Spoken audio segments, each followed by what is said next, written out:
To talk about the elbow hinge and why it's a good thing to get the elbow hinge aligned with the swing plane, I'm going to go with Sean Clement here. Show us that magnificent strong grip. If I was hammering straight down, I would have what we call a neutral grip. But then when I get ready to hammer towards the target, look what we got here. So this is allowing me to drive in that direction. This is going to give me some awesome compression. If I want to take that compression to the target, I'm going to turn it this way, and now I've got this incredible power hammering position. He gives a really good explanation of why it's beneficial to have the lower arm and the upper arm and the elbow hinge that comes with it aligned on the swing plane. If you're hammering down, you clearly have them aligned, and to get that in the golf swing, rotate the body to be able to change that alignment. What that leaves you with then is strong grip. Baseball teaches this very same thing as well. Hey guys, I want to talk about leading with your front elbow today when you're hitting. Start with the pitch, kind of right down the middle. We want to set up our front elbow in line with our shoulder to where that ball is where we anticipate it. At whatever height level that's going to be, when we start our swing, that's where we want our front elbow to be, okay? So for this pitch, when we start the swing, I want to be right about there. So if I take and draw a line straight through my shoulder and my elbow, I'm going to be here at contact. So that's the plane that I'm starting with. That's the plane that I'm going to be getting my hands through on and getting through that pitch, okay? Get the upper arm and the elbow hinge aligned with the plane we want the bat or the club to come down on. Lower arm will extend and be on that plane right to the ball. One more example of this showing balls in different places in the zone. Ball right down the middle. I'm not going to come and chop down literally on that ball. My elbow is going to work up slightly for this location. It's not going to shoot up this way and drop the barrel down here, but it is going to come up a little, and then here we are at contact. For this pitch down and in, as I start to turn, it's working across, same plane basically as it started, and now my hands are going to work to location, and there I am. I've got to get up above it to get behind it, and there we go. All these cases, middle of the zone, low and in, up and away, he's wanting to get that elbow onto the plane to where the bat can just extend to hit the ball. At the bottom, Sean Clement was talking about using this hinge for the power, like you would drive the nail. In the baseball examples I gave, they imply that as well, but also to make sure that the bat stays on plane. Getting this elbow hinge in the right location allows for both power and consistency. Putting them in bold because they're pretty important. Ludwig Oberg is a great example of someone who does this. Suffice to say, he looks absolutely gorgeous up here. And now watch into transition. You'll see the lower body lead, the chest stays close to the golf ball. And the slow motion one that they showed, but a little bit slower, you can see that elbow on plane right there. Especially in this. This elbow is dead on. Camera angle's a little off, so the club looks a little bit below, but it's getting right on there. Face on view. But the key here is the way he holds the golf club. That left hand, that glove hand, looks very strong or turned over the top of the golf club. He continues to open up the torso. Remember where those hands were at address? They're almost right back where they began. Somewhat slower motion. Very consistent with that arm. That's what this strong grip and elbow hinge alignment does. Wesley Bryan's actually another great example of somebody who has this move. He's hitting approach at deer run. Slightly slower motion. And then frame by frame for the downswing. You can see like right there, his upper arm and elbow hinge are aligned to go right to the ball. Down, stays on it. Stays on it. And then past it's pretty much on it. Release move has started, but it stays right on it the whole way down. And here's a driver of him a couple holes later. Oh, Wesley's so back too. Slightly slower motion.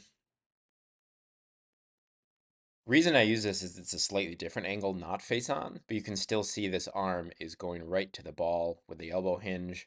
And then in this position right before impact, look below. You can see Clement with a hammer. Very, very similar. Same move. I went through these swings pretty quickly, but I put the sources below, and you can look at any swing for Oberg or Wesley, and you'll be able to see this. Baseball example time. Aaron Judge, elbow on plane.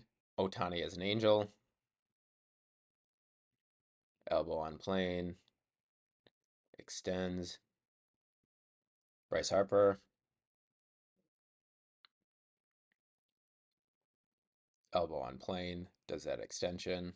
Showing Otani here again, but you can just see this elbow comes in and pounds it. You're not going to find a baseball swing that doesn't have this elbow hinge working on plane along with the bat to hit the ball. For good measure, Kyle Berkshire for a long drive.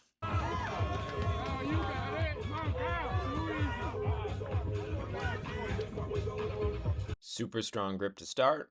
Straight arm, but that elbow hinge and plane is still on, and he comes down with that strong hammer grip at impact. If we ignore the strong grip part, disc golf absolutely 100% teaches the importance of having this elbow hinge on plane with the throw. This is probably the most important thing, and it's the positioning of the elbow. Is the crease of your elbow throughout the entire swing, is it facing up in the air or is it facing out? And this is the difference between pronation and supination of the elbow. So when we supinate, when we throw, the crease of your elbow is going to go up. And this is a no-no. The big lever sending energy into the wrist is the forearm. That's one of the last things that ejects the disc out and sends the energy into the wrist. I've used this clip before, but it's a really great intro one and talks about all the points about the importance of this elbow hinge, especially when he mentions that the elbow crease should be pointing out. It should be pointing back. Shuffling them around for the golf examples kind of at different points, but you can see that elbow crease is pointing directly back all three cases. When I'm looking at the elbow hinge in the golf swing, this is what I look for. Can I see that elbow crease? Another example talking about elbow hinge in disc golf. Simon's doing the talking. You can watch Eagle if you want to. You want your arm curled and then straight and then curled and then straight. Slingshot. That's where you get the snap, the pop. That's what makes it look effortless, is the elbow joint. Elbow joint is for the sling and pop. Keep it on the plane. One more for good measure, where Ace at Disc Golf uses a hammer to explain the backhand motion, just like Sean Clement did at the beginning. I want to feel that my shoulder's in a comfortable position. I want to feel that my elbow is lagging the shoulder, the wrist lagging that elbow, and that hammerhead is coming around. Maintaining that same leverage. Also gives a shout out to Simon there, who we just heard from. So from all that, I hope you can see the importance and the benefits to getting this elbow hinge on plane to be able to use all the power that comes from this simple arm extension. But with baseball and golf, you can see most of the time this is done with strong grip. But if you look at Simon here in that video, he is not holding that disc with a strong grip. And the reason he doesn't use a strong grip is, number one, you can't. You take your hand, you put the disc in your hand, it's going to be neutral if you want to hold on to it. But also with that, a neutral grip allows you much more ability to control the nose angle when you're coming through. And that's the same with the face of the golf club that we would want. Having the strong grip really kind of keeps you stuck. Neutral grip allows more control. And if you didn't know this already, disc golf has the answer of how to do that. How to get this elbow hinge and how to have the square face at impact. But first, we need to take a look at what golfers with a neutral grip are taught to do. First person I'm going to use to talk about this is Danny Maud. He has like 1.4 million subscribers. So let's see what he has to say about getting the face square. To imagine the elbow. But if you imagine your elbow pointing directly down towards the target, you're going to get the club naturally in a brilliant position on the way down. This is your power position. This is unbelievably important. And from what we just talked about with the elbow plane, yes, this position is unbelievably important. Getting the elbow pointed to the target. What happens next? Well, all you need to do is figure out what the hands need to do now, hands and arms need to do to take this club and bring it back beautifully to the golf ball. I don't want you to bring the club back to the ball using your wrist. This is weak, it's right, not powerful at all. All I want Paul to do is take this butt or the elbow, whatever image you prefer. And as it's moving towards a target, simply do this. The club needs to do what? Move back to the ball. So get the butt or the elbow now pointing more towards or behind you here. This then snaps the club back around the corner and basically squares up that club. This is how you swing a golf club, okay? It's really, really simple. Some notes on what he said. Elbow points to the target when the club is parallel to the ground at the downswing. Don't use the wrist to square the club face, but instead to point the back of the club and the back of the elbow behind at impact. Later in the video, you can see more of the position that he's talking about. That crease is pointing directly out and not at the target. Next example, someone with almost 500,000 subscribers. Next up, we're going to talk about the lead arm and about this movement. Look at that purple line. That's measuring my rotation of my lead arm. So it starts here. In the backswing, it rotates 90 degrees. And then from the top of the backswing down through impact, it rotates back to where it started and then through. rotate that forearm through 90 degrees. That sets the shape and the plane of my swing. And I want you to think about the logo on my glove here. It's going to go from here, back to the target, and then actually slightly behind me. So we go wrists, rotate the forearm, that sets the angle, put it outside my leg,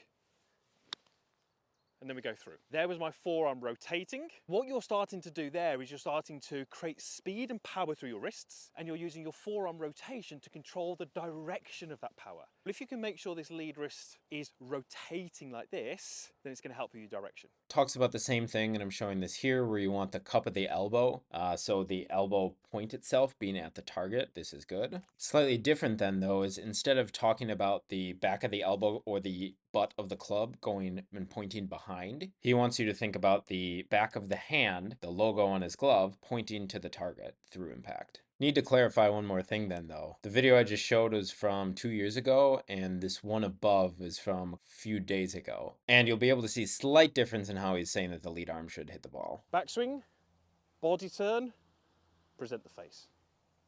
Present the face. Now, why do I want you to see more of the strings? Well, because if I tip over, that's putting shaft lean in. Okay, it's no good having the tennis racket vertical into the strings, because that down here would be a little bit of a flippy. Notice how when I do that, I've got a flat to arch wrist, which is really good. That arch wrist is the main difference here, and I wanted to put that in before showing some tour guys swing with this because a lot of them do have that lead arm wrist. You'll see later when I talk about how that's not the important part, but I needed to mention this here before there was people getting confused with these tour swings. Adam Scott's a great example of this. Everybody loves his swing, thinks it's beautiful. Here's the slow motion. When watching these swings in the downswing, what you'll see is the arm comes and you can see the inside of that elbow hinge, how it comes around and starts getting pointed away to the side. You can see that turn. And again, if you remember back or look back, Oberg with that example, all the baseball guys, you'd be able to see that cup of that elbow the whole time. Here he's pulling it around. More direct face on, watch the elbow hinge and what it does in the downswing. There'll be some color in the way. Warning. Watch the point of the elbow and the cup of the elbow, how it's pointing at the target now, and it's going to rotate and point behind. That entire arm moving together to get that club square. I moved the bottom video up again because Immelman talks about this wrist extension move. You see how he can get his hands in front of the golf ball? Look at these beautiful wrist alignments here. Look at that lead wrist, the glove hand. Very neutral, very strong left hand wrist. That's presenting a very, very stable, very appropriate club face over there. To be clear, this is not the swing I'm promoting. I'm only doing this because this gets mentioned and I don't want to leave out things that people think might be the best way. Everybody loves Adam Scott swings. We have two coaches saying how this is a great position. I'm saying it isn't. I'm saying this type of swing has a ceiling to how good you can get with it. The one that I'm promoting and talking about, the one that they use for backhand disc golf throws, has a much higher ceiling and a higher floor. I'll get to what that means more later, but need to mention this right here so you don't get confused. Justin Thomas is another example who does this. He's turning, he's extending the arms, and he is unloading with absolutely full extension. Slower frames. You can see again, the elbow comes around and points away. And the freeze frame that he does here is a really good one to be able to show it. You can see the elbow cup. Not able to see that with the strong grip elbow on plane swings. Austin Eckroat won again a couple weeks ago. He's a big time example of doing this. And this video shows some cool angles to get a different look at what goes on. Frame by frame down. Elbow's in that position pointing more towards the target, but it's already coming around. Slow frame rate, but you can still see how that elbow tips and points directly away from these two positions. Another straight on view. Forward, and as a result, I think he's always improved every. Coming down, slow frame rate again. Elbow pointing more to the target, pointing back behind, and even more there. Many, many more players do this type of move rather than the strong grip stay on plane. Max Homa, Victor Hovland, big time example. Oh, laughing because George Bryan's a perfect example of somebody who does this. Mention his brother Wes, had to mention him here. Their videos are really interesting to see how completely different their swings are in terms of elbow swing planes. He's kind of chopping out of the rough here, but this is the quickest face-on example I could find. Funny music they played for him too. But here's how it looks coming down. You can see that elbow's kind of tucking already, getting really far pointed behind him, and then you can look just after impact. That elbow cup is pointing out. That's the opposite. Here's one down the line for good measure. Start of the downswing, you can see the elbow dropping, pointing around, pointed left already. Right before impact, it is going behind his body and vanished. And remember, that's what those two videos at the start of the section were talking about. To square the face, you want to yank that arm around. Nobody in baseball has this elbow off plane, so we'll go right to the disc golf. Creating this space between the elbow and the torso coming in puts you into that good position. If I bring it in close, it's called pinning. Biomechanical term is pinning it to your body, right? And put that up, I lose that source of power on top of, I have to now, if I'm gonna round, I also need to get it back to flat somehow. So now I have to make this complicated multi-axis rotation to then try to get started way over here. Nothing good comes from it. Pinning, you lose the power. You have to correct some other way, maybe like having that wrist extension at the bottom, and nothing good comes from it. And then a quick one from Trebuchet about this as well. An elbow orientation problem. You swing forward, your elbow bends off of the intended plane of the throw. You get a scoop. That's elbow orientation.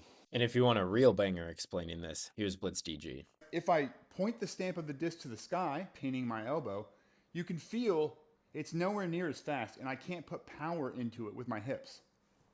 I'm limited by the muscles that externally rotate my arm. So by dropping our elbow, not only do we mess our swing plane up and probably our nose angle, because we're going to come out like this, but we also just limit the amount of power that we can put through. Pointing the disc to the sky like he's showing here, this is the neutral grip. In golf with the neutral grip, they say the only way to get that club square is to drop the elbow, but you can just see you get nothing from it. And disc golf will have the answer. Taking a breath here to do a summary of what we've gone through so far. Started with talking about the elbow hinge aligned with the swing plane, the hammer drill shown here. Guys on tour do this. I didn't mention this, but this is what DJ does as well. Everybody knows him for the strong grip. You can see him coming down, cup of the elbow pointed back. The reason I didn't use him initially is because he has that wrist extension you can see below. But he still has a strong grip and he still has that arm alignment to get the hinge on plane. Showed some baseball swings. They all have this. This dude from the World Long Drive has it as well. And disc golf agrees with this. They all have the elbow on plane. But if you keep it on the same level, it's a lot easier, a lot more consistent. It's all about consistency. Difference between good players and great players is consistency. Yes, Simon was standing up. But like we saw from this guy from the second part, mapping a swing from shoulder height is the same as doing that, but tipping down. But he also says the way to get the arm in position to make contact is to rotate it Back to the target. to where the elbow cup is pointed out rather than back, which is the swing that many PGA Tour guys use. But nobody in baseball has the elbow tucked, and nobody in disc golf has the elbow tucked. Get the butt or the elbow now pointing more towards or behind you here, right? This then snaps the club back around the corner and basically squares up that club. So look at this. This is how you swing a golf club, okay? Yeah, no. So by dropping our elbow, not only do we mess our swing plane up, but we also just limit the amount of power that we can put through. That wiggle move gets you nothing. Gone through a lot of different videos in swings so far, talking about strong grip to neutral grip, elbow orientation at the target or behind you, and I tried to do a good job of representing them here. But with two variables, grip type, elbow positioning, be able to put them into a graph. Neutral grip at the bottom, strong grip at top, elbow pointing at the target versus the elbow cup pointing away, elbow behind, and then the cup in front. Up top, we have, again, Otani representing the baseball. We got Olberg and Wes Bryan here, long driver dude. They all have the strong grip and the elbow pointed at the target. Down here, a couple of the teachers, George Bryan, Adam Scott, JT, Eckroat, all of them do this. The ones that I've talked about are on the two sides of the spectrum here. I did that on purpose rather than talking about the guys in the middle, just to make it clear that there are kind of two different styles that get taught. Now, before I talk about where in this graph I say the golf swing should be, we need to figure out what the similarities between everyone on this spectrum is, because what I'm going to say is different from what everybody here does. It's not like I was trying to keep this a secret or anything, but the answer is that our single elbow hinge, and I kind of have to leave an image to make it clear what I'm talking about, the single elbow hinge and what's referred to as the extension flexion axis of our three wrist axes, they are perpendicular. It is as if we are giving a handshake. For every impact position, they are in handshake mode. They have the neutral rotation. Take a look at all these positions here. Go back to the ones that I've shown. Every single case, no matter the strength of the grip, the elbow goes along with that wrist hinge. One big reason for this is because this is our natural arm orientation. Put it down to the side, they're going to be perpendicular. You'll see later there is tension, and when teaching the right positioning of this arm, it's not like they're trying to hide that. But the other reason for this is because all these teachers teach that the wrist and the elbow rotate together. None of them realize that they should be decoupled. They should be separate. They should be aligned. Starting with Sean Clement. And driving the nail into the direction we want it to go. Look at that handshake arm. Wrist hinge, elbow hinge, perpendicular. And after we finish driving, there's going to be a natural release of that anatomy. Here's the natural release he talks about, and it is natural. The elbow and the wrist drop, still in handshake mode, and the whole arm moves together. Danny Maud. All you need to do is figure out what the hands need to do now, hands and arms need to do, to take this club and bring it back beautifully to the golf ball. Hands and arms. Did not mention hand or arm separately. Hands and arms. I don't want you to bring the club back to the ball using your wrist. This is weak. It's not powerful at all. All I wanted Paul to do is take this butt or the elbow, whatever image you prefer. So get the butt or the elbow now pointing more towards or behind you here. Handshake mode there. And he talks about the butt, which is along the wrist, or the elbow. Doesn't matter. Either of them, they work together. They're in handshake mode. They are coupled. Chris Ryan. And I want you to think about the logo on my glove here. It's going to go from here. Handshake mode. Back to the target. Rotating in handshake mode. He also has a clip before then when he talks about this. But if I rotate my lead arm. Handshake mode right now. Target. You can see on the left side, his elbow cup is back. He said he rotates the forearm, but he was rotating the entire arm. Cupped wrist. Backswing. Body turn. Present the face. Slower motion. Elbow wrist hinge perpendicular. Perpendicular. And this position's fine, you'll find me saying, but it's what we need to do to get the club square that I'm saying is different. So he'll come down, still in handshake mode, elbow staying on that same plane, and then there's the slight rotation of the entire arm along with the wrist getting extended back. And in that position, it's still handshake. Going back to the graph here, I'm saying both of these groups are in handshake mode throughout the swing into impact. And a few more points before I can finally get to the disc golf. Number one, this is a two-dimensional graph, and I'm talking about the points at impact. There are many different ways to get to these impact positions, even if I put them in the same group.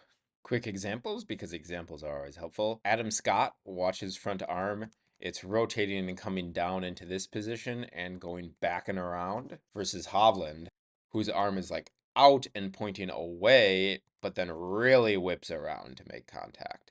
What I'm showing in the graph is the joint alignment, not how they got there. Other times I'll talk about the arm path to be able to get to impact and what I consider optimal. Number two, I've only given examples from 3 teachers on these swing patterns. There are many, many more with different variations on this. Don't think I've forgotten about them. I'm looking at where these joints are positioned at impact.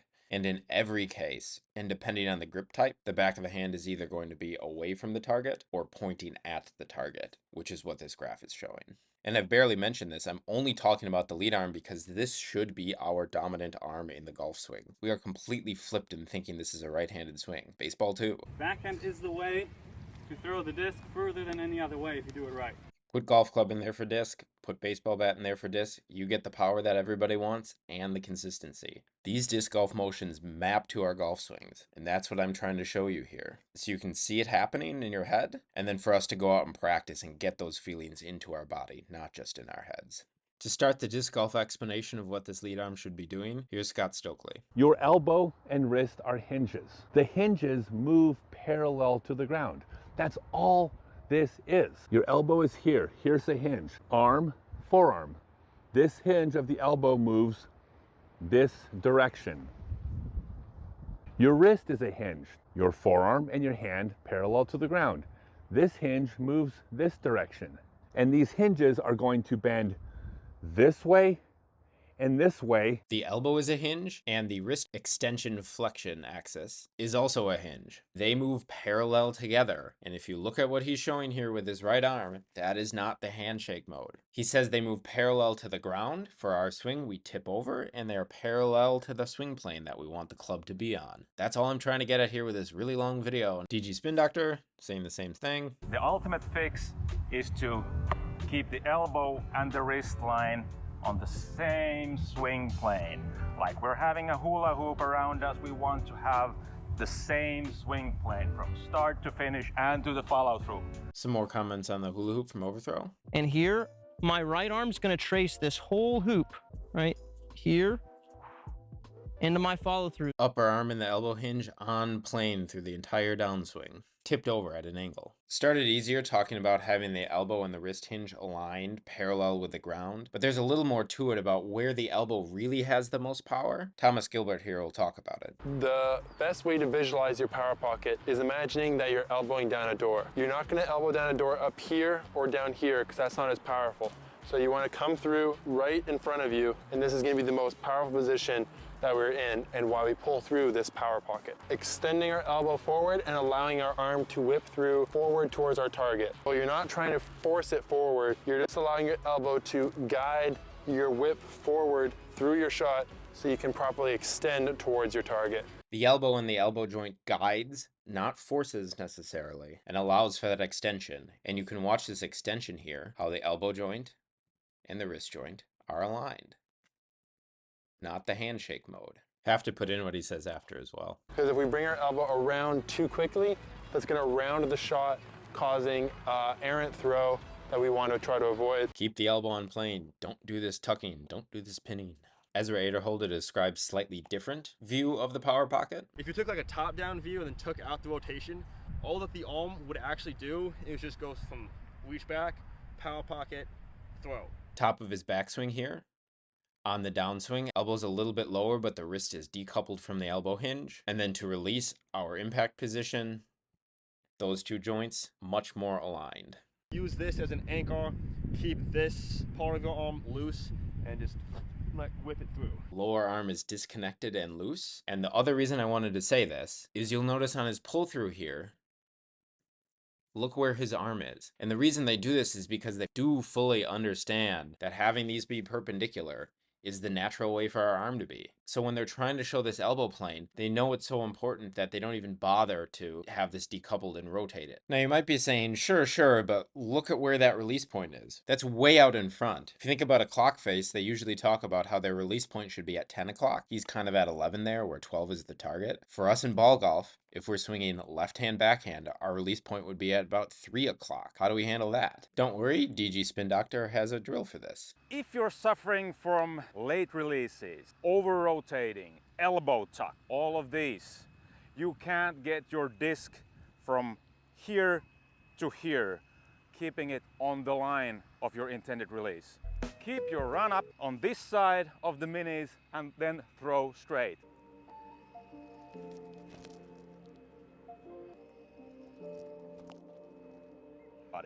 I can't yank it.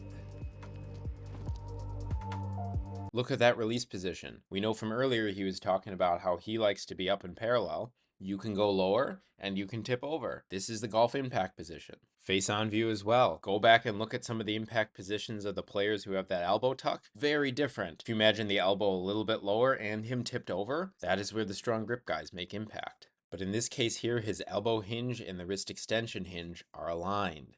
This is what we need to get in our golf swings. And one more thing that you might be saying about the differences between the backhand disc golf motion and our golf motion is that in a golf swing with a club, you don't want to have the elbow hinge and the wrist hinge aligned for the entire swing. What do we do about that? Guy on the screen's Gannon Burr, #1 ranked player in the world, giving some advice about this. You're pulling through like this with the disc like that. Look at his elbow plane. It's dipped, it's off plane, messed up. Try to get the disc to be like that.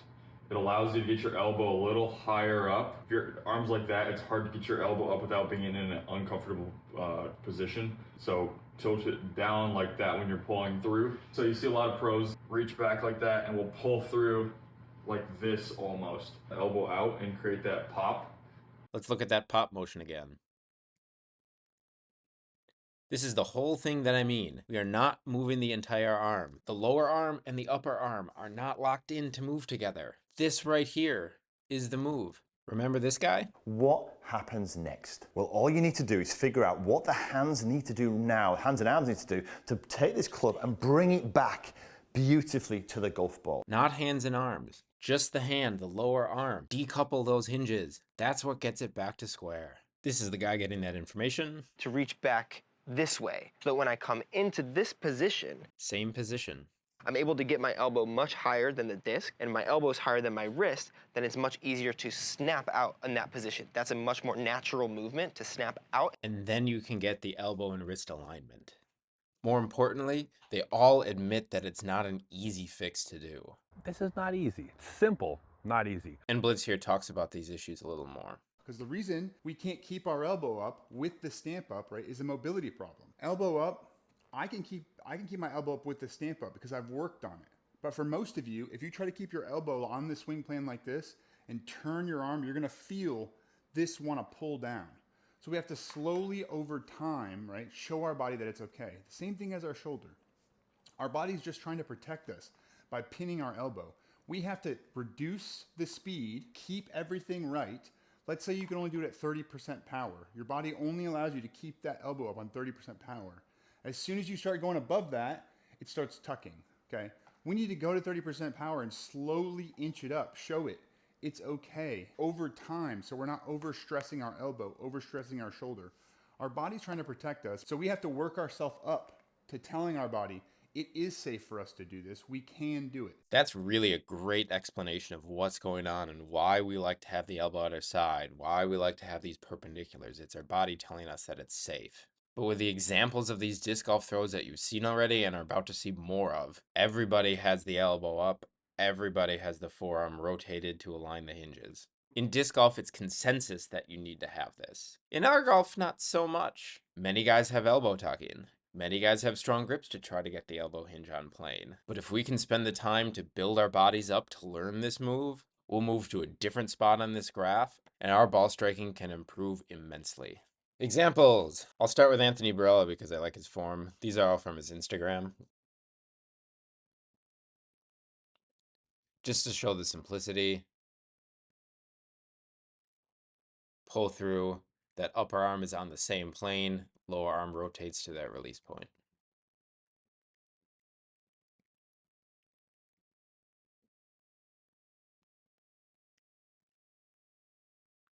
Boink. Here's a slow motion with his putter. Watch the pull through. Elbow on plane. Lower arm rotates. And then that arm on plane still. Upper arm doesn't move. And then a really good one of his that I like to be able to show the hyzer, which is tipping over. So much power, and it's so smooth. One more time, full speed. Reaching back. Upper arm stays on plane and rotates. Look at that impact position. And then the release. Also notice how his release is just the extension hinge. Anyone who talks about the release of a golf club being the rotation, that is wrong. We want to rotate to get aligned, and the release is just extending. And I also like Barella because he makes jokes about how backhand is better than the forehand.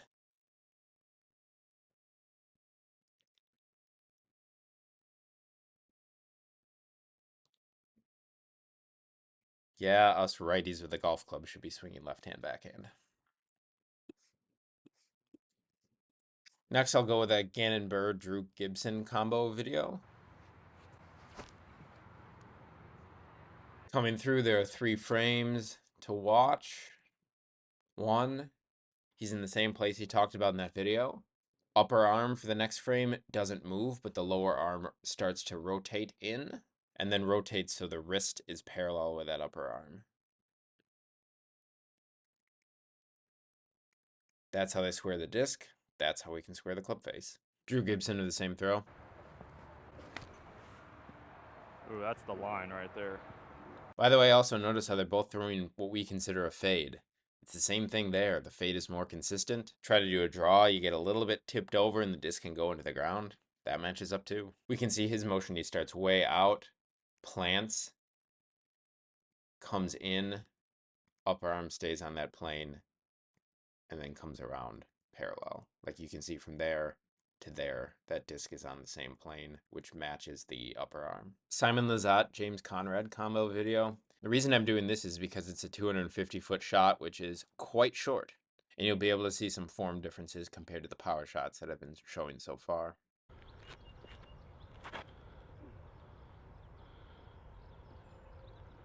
There. Slower frame rate.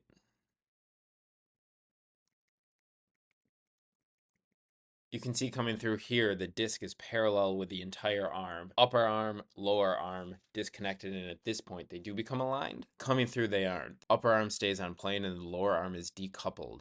It's in the hand here, and he's able to throw that.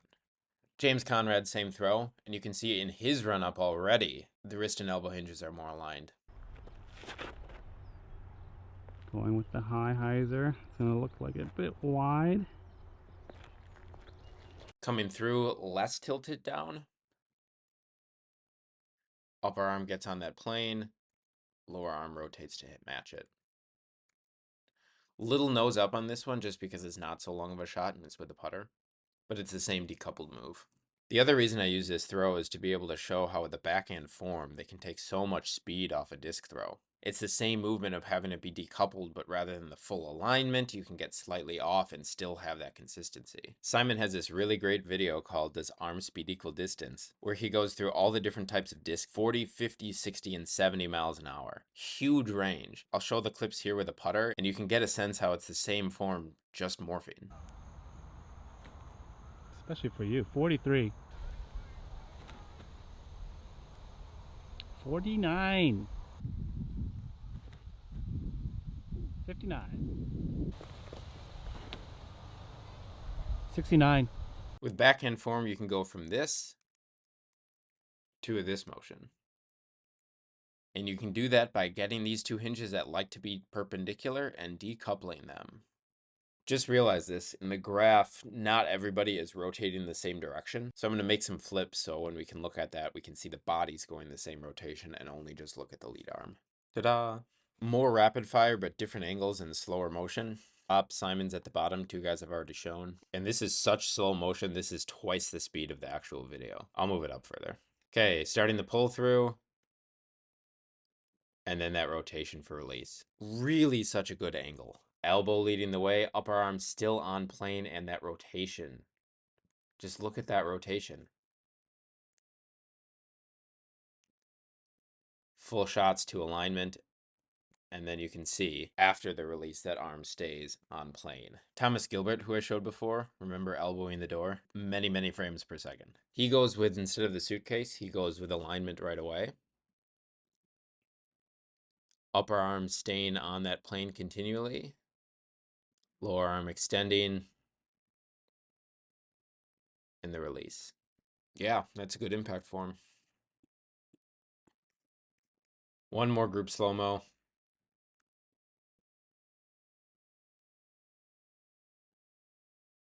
Impact release positions.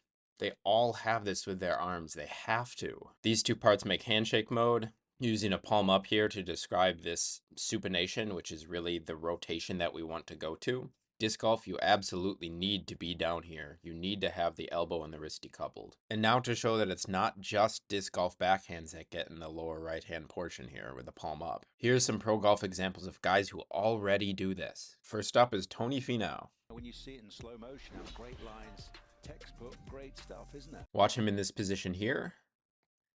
Elbow plane, upper arm stays the same. Handshake mode. To impact. That's the lower arm rotation. A great one from Face On showing this too. And Tony's ready to go in his favorite club. Coming down perpendicular. Next frame starting to rotate. And look at that impact position. I flipped that Barella throw so he's going left-hand backhand here. Look at that similarity. One more from Face On with Immelman commenting. Quiet feet. Watch the arms unwind. Now remember that glove hand at address. It was all the way on the side of the club. Look at how it's turned underneath. Look at that lead forearm there. That thing is rotating. The forearm rotated, not the entire arm. Don't watch the quiet feet like you said, but watch the upper arm stay on plane and the lower arm rotate.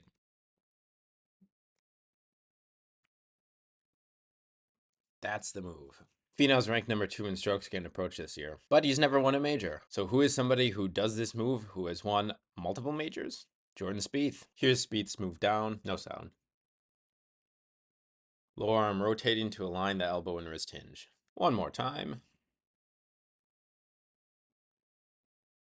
In this case, Immelman doesn't get it right, or I guess kind of right. That thing is so square and de-lofted. It's done so by the flexion in that lead wrist. It's done so with a little chicken winging of the elbow. Go back to here, the flexion is this release, which is good that he mentions the flexion, meaning he's talking about this plane. But as soon as he says chicken winging, everybody gets scared. People think chicken winging is bad. Think of chicken winging as keeping the upper arm on plane. It's a good thing. Bad term, though. Here's Gannonburr again, number 1 ranked player in disc golf.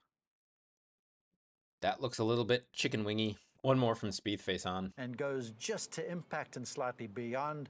Look how the knuckles have turned down. I hear this one a lot, knuckles turning down. That seems to be a common phrase that people in golf use to talk about the rotation and getting these aligned. It does cause some confusion though, because it only mentions knuckles going down and not the importance of keeping this elbow plane. For us, when we're told that the whole arm moves together, not separately, we hear knuckles down, we mean knuckles down and elbow down too. But that's the pinning. Spieth has been around for a while now, and this is a Golf Digest video titled Why Jordan Spieth's Weird Swing Works So Well from 7 years ago. It has some very interesting points about what I've been saying so far. Championship golfer Jordan Spieth defies a long-taught golf fundamental with a so-called chicken wing. I don't really listen to what other people say, but if I had to dissect something, they might talk about kind of the left arm staying so square and maybe called, a chicken wing. Chicken wing is this alignment. A chicken wing. Swing coaches encourage straight arms through impact, and Jordan, on the left, would appear to have the disadvantage. That's actually a significant advantage, and it doesn't maybe look the prettiest. This video is about hinge alignment, but since they mentioned Spieth's bent arm, Curled, and then straight, and then curled, and then straight. yeah, we should get a bent left arm too. For me, it's an advantage because it holds my club face so square through impact. Club face doesn't rotate much. Therefore, if I'm off a little as I'm coming down into it, it's only going to be off by, a degree or 2 degrees versus 4 or 5. Here's his arm and hand motion when explaining this.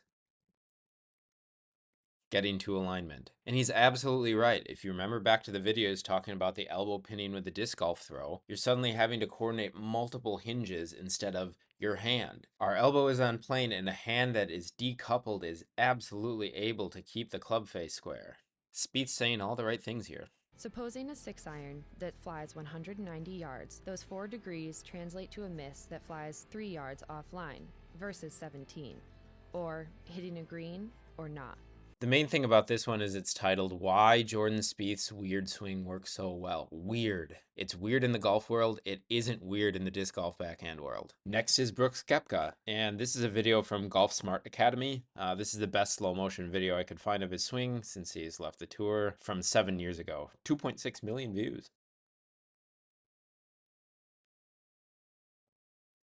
Start with your eyes on the swing on the right. Upper arm stays in line, lower arm rotates solo to square the face. That's the position. Now shift your eyes to the left, and you can still see the back cup of the elbow there because that plane isn't moving. If you look at the face-on view as well, you can see that that arm is still aligned at this position. Even for the guys that I'm showing who do this, a lot of them do eventually drop that elbow rather than keeping it on plane like they do in disc golf. There's that drop eventually. Gannon Burr again is an example, and you can see that alignment stays for a really long time. This is one big difference between us with a club, where we have to hold it with both hands, and the one arm backhand throw. Because we have our back arm connected, we're not going to be able to get that far extended that Burr's showing right there. Meaning we do have to have this elbow drop and this sort of release eventually. But like what Koepka's doing, holding it off as long as possible helps a ton for the consistency. Later in the video. Basically, that left wrist doesn't fully unhinge. He gets a little bit more of a roll movement in order to help him square the face. That roll release tends to create a look in the follow through that has a bit more arm bend. So if you really hate the look of having a chicken wing, then having a steeper movement of your wrist during the release might not be a move that you want to try to copy. Let's go higher. Elbow pointed to the target, wrist hinge perpendicular. This is handshake. Going to impact, the hand's gonna vanish, but the elbow will stay on plane. And then impact comes, and the back of the hand is now at the target. These are aligned. Here's another example. Elbow on plane, and that hand rotation. You can still see the back cup of the elbow. Remember from the strong grip people, they all had that. Scheffler has the neutral grip that we'll see in a second with the face-on view. Club was able to square because the lower arm decoupled from the upper, rotated. Face-on driver, neutral grip, coming down and through. Look at that lower arm rotation and it stays aligned.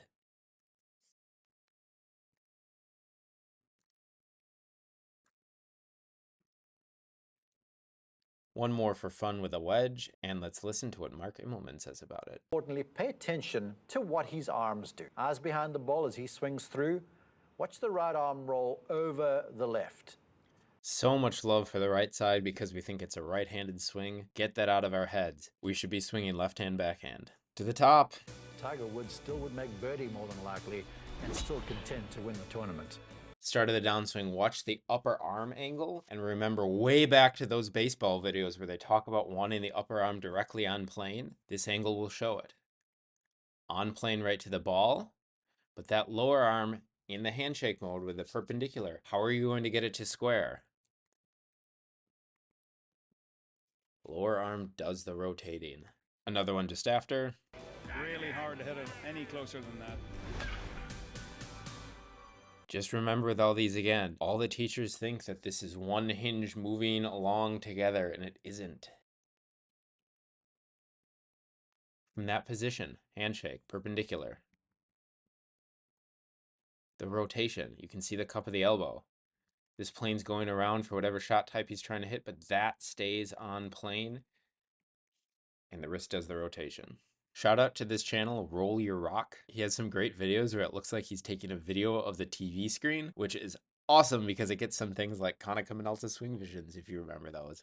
This is another case from Tiger titled Awesome Angle, 3000 frames per second, super slow motion. And it is an awesome angle. And it's also so slow, this is going at twice the speed.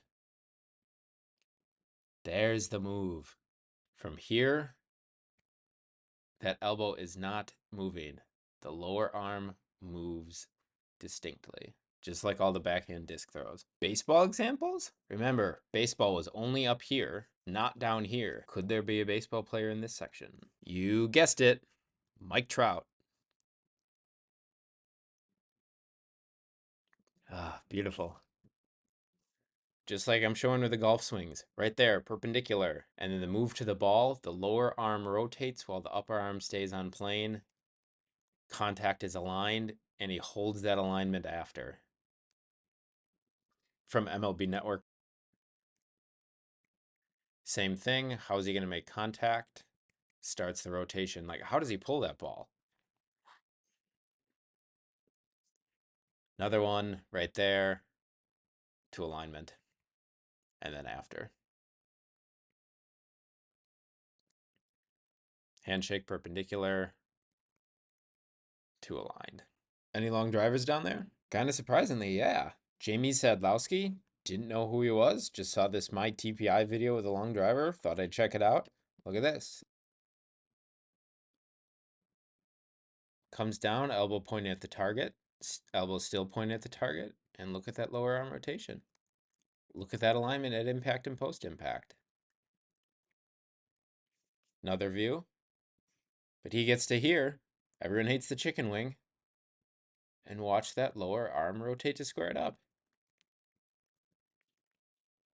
Good for him. This Martin Borgmeier does it too. Also, it's opening up a lot of range of motion in the... How do you make contact?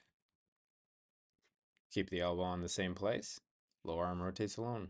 The last few parts I've talked about are what disc golf teaches, examples of disc golf backhand throws doing those motions, and then examples from golf and baseball of those who do these as well. And because the lower right section of this graph is pretty dense, I feel I need to wrap up to give some examples from golf teachings that wouldn't go into that bottom right section, ones that would fill the handshake part of the graph. Just to make it clear that even though there are examples of really great players who do this, it is very rarely, if ever, taught the way that I've been going through. In fact, I couldn't find a video that does match anything what I've been saying about the importance of the elbow hinge plane, decoupling the wrist from that elbow hinge, and being able to give control to that wrist. And if somebody does know of an example, please let me know so I can give them credit. And as a note too, all these examples I'm going to give have tens, hundreds of thousands of subscribers. I'm not going to pick off smaller people. These are ones that have a following. And all the sources for these will be in the description. I'm going to start with Athletic Motion Golf, and they do a pretty darn good job at getting a lot of these things right. This will be about the upper body. They also have videos about the lower body that matches disc golf pretty well,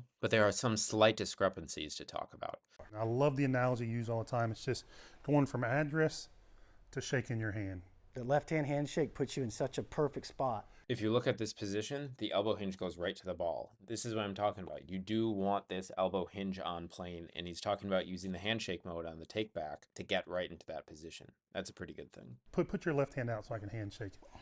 No one has ever gone this way. No one's ever come this way. It's just instinctive. Okay, right there. Instinctive to get it on plane. That's the amount that you want. Yeah. Not more complicated than that. All right, so continuing on from the handshake, Yep. right? That lead forearm just continues to rotate up to the top. Now it's important to notice that it's not the whole arm. Okay, so my forearm didn't move.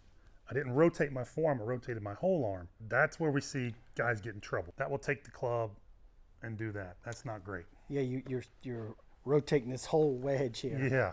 To lay it off and So open. you can leave, do that again. You Yep. can leave the elbow pointing somewhere at the ground. Yep. And you've rotated the forearm. So I can go.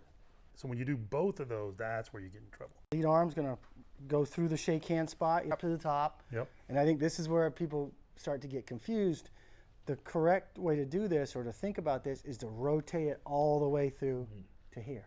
Yeah, so it's kind of like a handshake now to the target, or We a used to thumbs call up it, to the yeah, target. we used to call it a hitchhiker's drill. Put your thumb up here at a 45, basically, Right. and then I'm going to swing that all the way through, so it's a 45 over here. Like I said before I showed anything, they do a very good job at making sure that this elbow is on plane, not trying to get it off right away. The difference that I have with the handshake to handshake or hitchhikers to the end is that even though he gets to this look at impact where it does get aligned, the whole move is to never keep it aligned. It's to have it be open up and have it be dynamic and flowing, and that requires timing. If you go back to the disc golf examples, they want it aligned the whole time. They want this elbow hinge here the whole time. They want this alignment perfect to be able to hold it.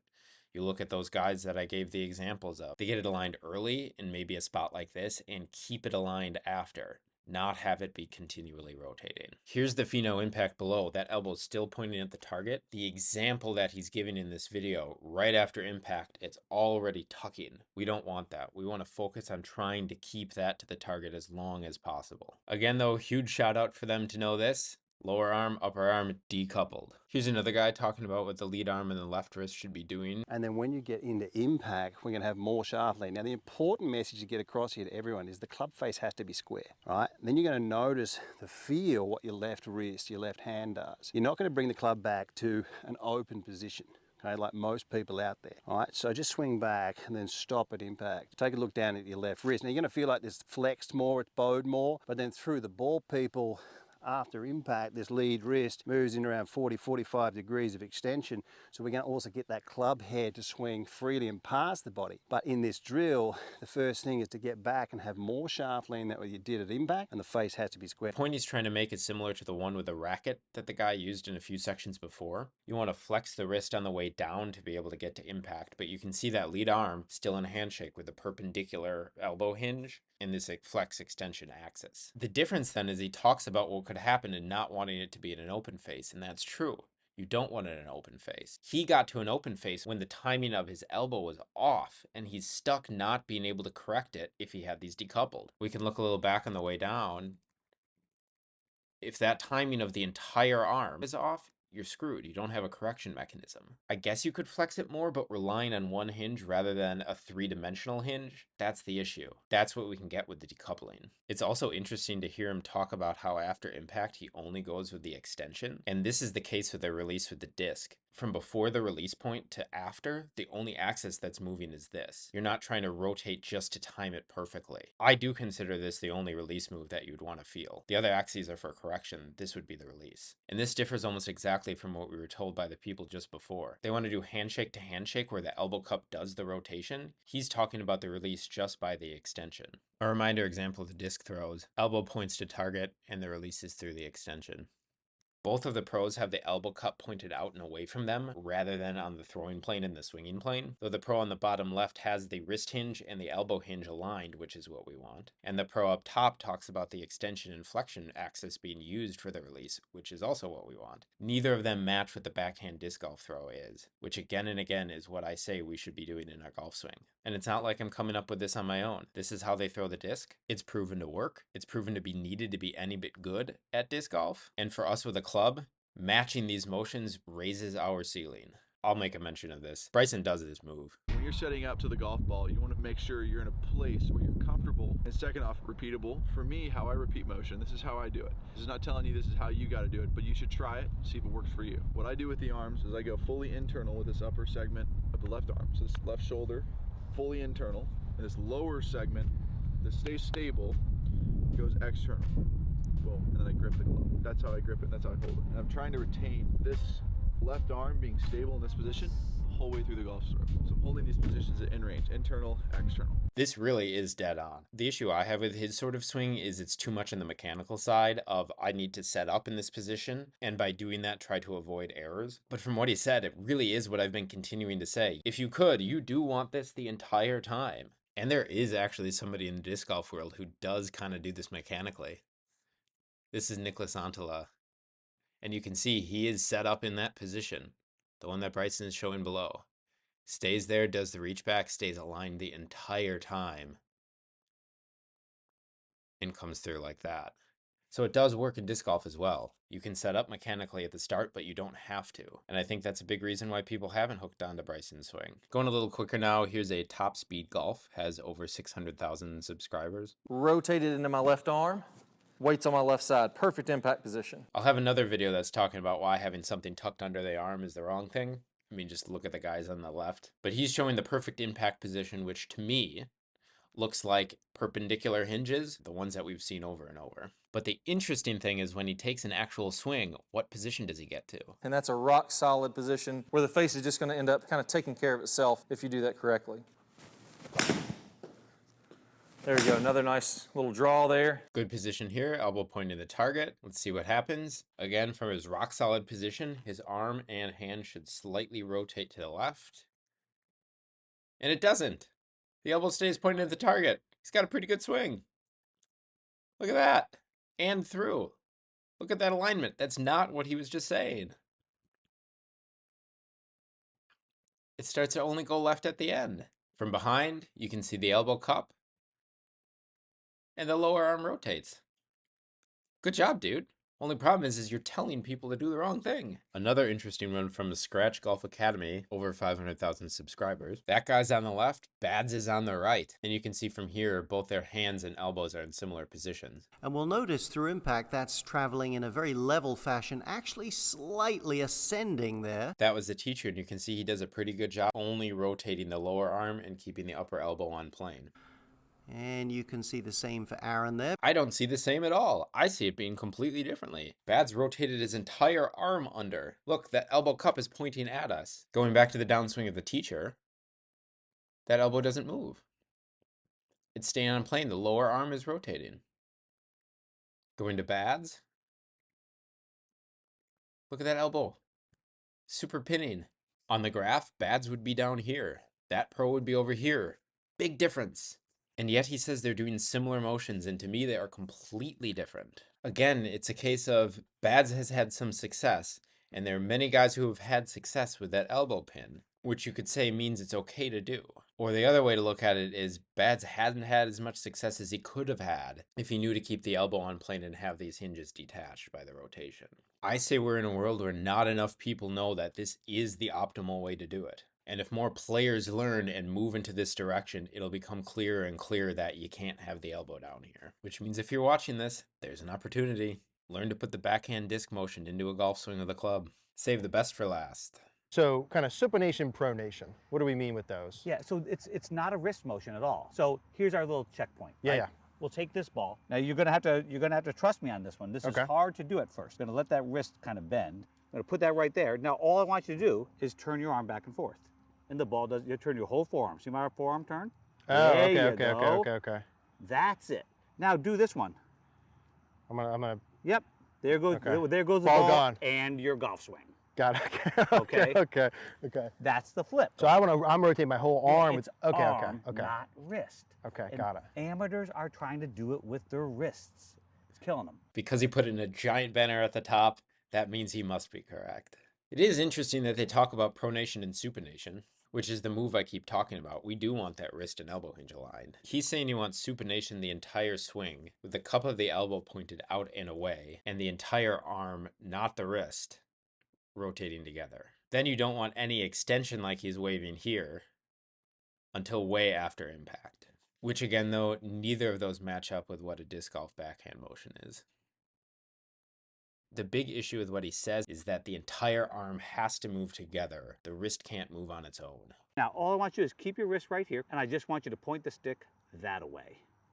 Yep, keep the wrist. Ooh, isn't that nice? That's what it really is. I've shown it so many times for the last hour, but once more, Tiger is in the same position as the guy on the right. Tiger's move is to keep the upper arm and elbow pointed at the target and rotate just the lower arm on its own. This guy says to rotate the entire arm together. Arm, it's okay, arm, not wrist. Okay, And got it. Amateurs are trying to do it with their wrists. It's killing them. The ones down here know that the arm and the wrist are not connected. They're decoupled.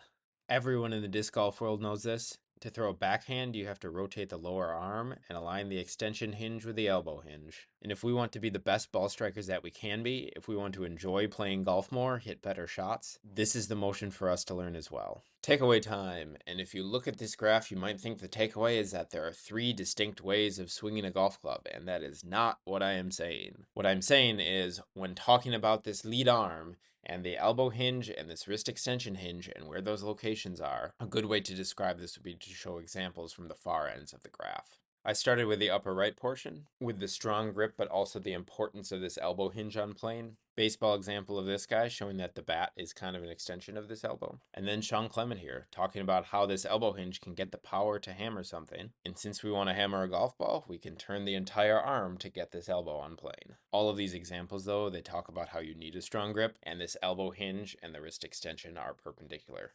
handshaky. I didn't mention this earlier because this was too early in the video, but shout out to the baseball guy who, when explaining this elbow hinge, look what his lower arm does to make impact. And look what his through motion is. Good job. You can do this in baseball too. Again, only a few pictures upper right, but imagine every baseball player other than Mike Trout would be there. Zach Johnson, Paul Azinger too. So don't think the few pictures mean that very few guys are there.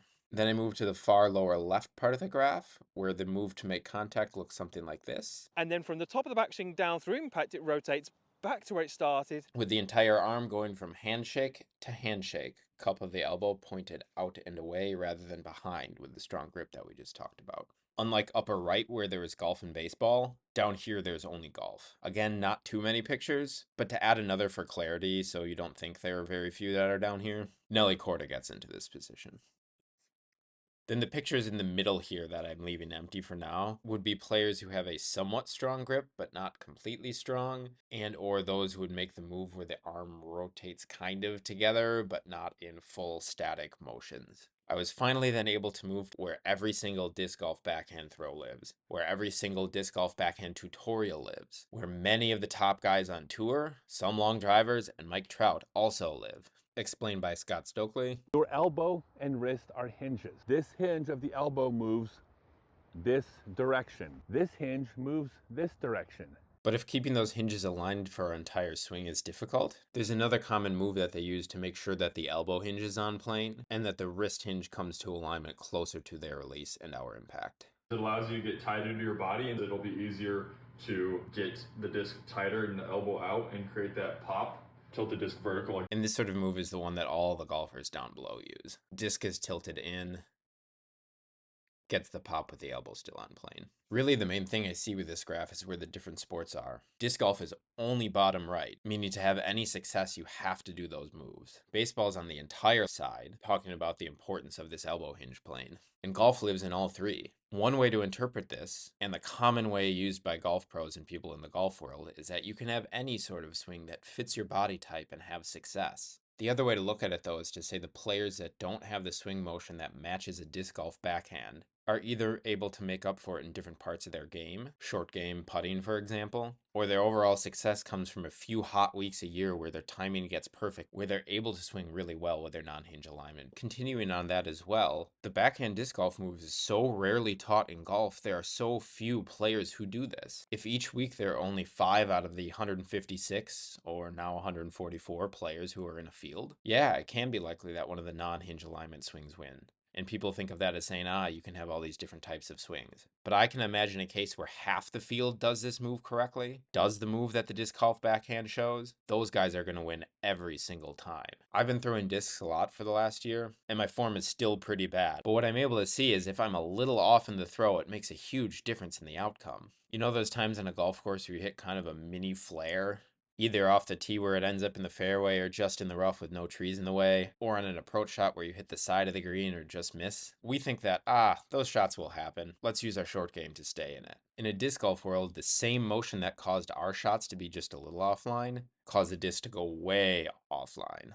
It's very noticeable. It hurts their rounds a lot more than it does ours. And what this means is it causes them to know the importance of having consistency in their throw. And what that importance has led to is them only being in this lower right-hand portion. They've all learned that for consistency and power that is needed for their type of equipment, you have to be here. And though our equipment and game in general can say that we can be on tour for any of these types of swings, being down here has the higher ceiling. And with all my talk about hinge alignment, the disc golf world knows that it isn't the easiest to get to. Number one, this is hard. In fact, this is going to be a little bit of a longer video. This is not easy. It's simple, not easy. Because the reason we can't keep our elbow up with the stamp up, right, is a mobility problem. Elbow up, I can keep my elbow up with the stamp up because I've worked on it. But for most of you, if you try to keep your elbow on the swing plane like this and turn your arm, you're going to feel this want to pull down. So we have to slowly over time, right, show our body that it's okay. We can absolutely learn this move for our golf swing of the club over time, just like they're saying. And a great way to be able to learn that is to throw discs ourselves. These moves map up so directly, and disc golf knows the best way to swing. And in this case, for this video, it's elbow hinge orientation, decoupling this wrist and getting them aligned. I'm going to end with this DG Spin Doctor clip where he talks about the importance of elbow positioning for the disc golf throw. Here's a little mind trick for you. If this is your arm and this is your golf club, then it might be easier for you to grasp this concept. Or if you want to consider this your arm and this your baseball bat, it's okay too. It looks like this. You're waiting for the ball. And you hit the ball like that. You actually did throw your arms forward and your bat followed like this. This is something we want to achieve with the disc too. I just love that one. Elbow hinge in the right position. Extend to alignment. Beautiful. And I offer this as a reflection.